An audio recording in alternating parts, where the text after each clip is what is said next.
একদিন সায়েন্টিস্ট অনেক বড় একটা ডাইনোসর আটকে রাখে একটা অনেক বড় গ্লাস এর ঘরের মধ্যে। অনেকগুলো সায়েন্টিস্ট রাখছে গবেষণা করার জন্য। তার কিছুক্ষণ পরে ওই গ্লাস ভেঙে ওই ডাইনোসর বের হয়ে যায়। পরে সব সায়েন্টিস্টগুলোকে খেয়ে ফেলে। তারপরে ডাইনোসরটা বাহিরে বের হয়ে যায়। পরে শহরের বিশৃঙ্খলা সৃষ্টি হয়, মানুষ এই দিকে ওই দিকে ছুটাছুটি করে মানুষ খাওয়া শুরু করল। তার কিছুক্ষণ পরে জঙ্গল থেকে অনেক বড় একটা সাপ বের হয়।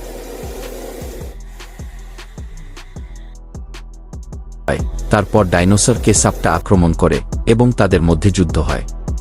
তার সাপটা ডাইনোসরটাকে মেরে ফেলে এবং শহরের সব মানুষগুলোকে রক্ষা করে সবার মুখে হাসি ফিরিয়ে দেয় এবং সবাই ওই সাপটার প্রশংসা করে। তারপরে সবাই সাপটাকে ধন্যবাদ দেয়। অতঃপর সাপটা আবার জঙ্গল চলে যায়।